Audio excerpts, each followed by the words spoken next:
Ano ang dapat gawin ng low carber after mag-cheat? Hello, magandang araw po and welcome sa ating pong YouTube channel at sa ating pong Facebook page, Ate Mavs TV. Ano nga ba ang dapat gawin ng isang low carber after niyang mag-cheat? Normal lang yan. Huminga muna tayo. Relax.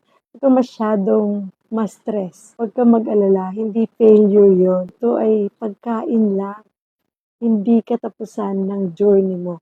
Ano nga ba yung mga dapat natin gawin? Nakapag-cheat na ako, Ate Mabs, Ano bang gagawin ko? Number 1, huwag ka mag-guilty. Ang guilt ang kadalasang pumapatay sa consistency.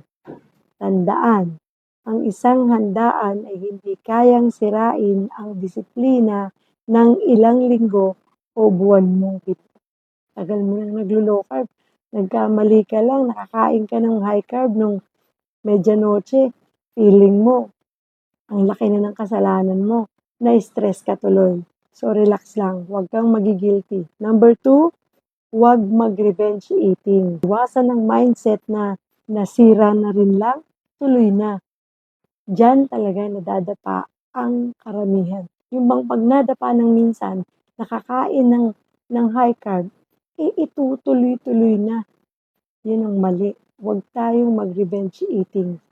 So kung nagkamali ka dahil nakakain ka ng high carb nung medianoche, balik agad sa low carb sa next meal mo. Sa susunod na kakainin mo, dapat low carb na. O baka hanggang ngayon, naka-high carb ka pa dahil nag-revenge eating ka. Pues, bumalik ka na sa paglo-low carb. Hindi next week, hindi next Monday, kung hindi sa next meal mo. Mag-low carb ka na ulit. Number 4, uminom ng maraming tubig at asin. Makakatulong ito laban sa bloating, cravings at low carb flu. Yan yung feeling pagkatapos na kumain ng high carbs. Or mag-electrolytes kung kinakailangan. Kung talagang may mga discomfort ka ng nararamdaman. Number 5, gumalaw ng konti. Hindi parusa, kundi tulong. Light walking, stretching, konting resistance training para tulungan ang katawan gamitin ang glucose. Siyempre, dami na naman na store ng mga glucose sa katawan para ma-burn ito, galaw-galaw. Huwag nang tatamad-tamad, diba? Balik na tayo sa pag-exercise. 2026 na. Number 6, ipaalala ang why mo. Hindi ka nag-low carb para maging perfect. Ginawa mo to para sa kalusugan mo, para lumakas ka, para sa mga mahal mo sa buhay. Diba? Kasi yun naman talaga kailangan talaga may dahilan ka. Bakit mo to ginagawa? Para pag nadapa ka, meron ka uling dahilan para bumangon. Number 7, magpasalamat. Tandaan mo hindi parusa ang nangyaring pag-cheat mo sa pagkain mo. Nag-enjoy ka kasama ang family mo, di ba? Yun ang mahalaga doon. Ngayon, balik ka ulit sa pagpili ng mas mabuti para sa katawan mo. So, yun lang yun, di ba? So, kung nagkamali noon, piliin mo na ngayon, gagawin ko na yung tama this time.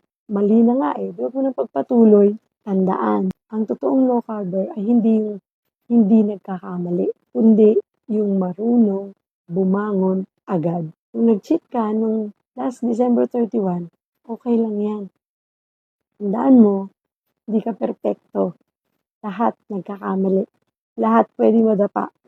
All you need to do is bangon lang ulit. Don't forget to like and share this video para sa mga susunod pa nating kwentuhan dito sa Ate Mavs TV, sa ating YouTube channel. Huwag kang makalimot na mag-subscribe at huwag kang makalimot na mag-follow sa ating pong Facebook account, Ate Mavs TV. God bless. Always remember, God loves you. See you on our next video.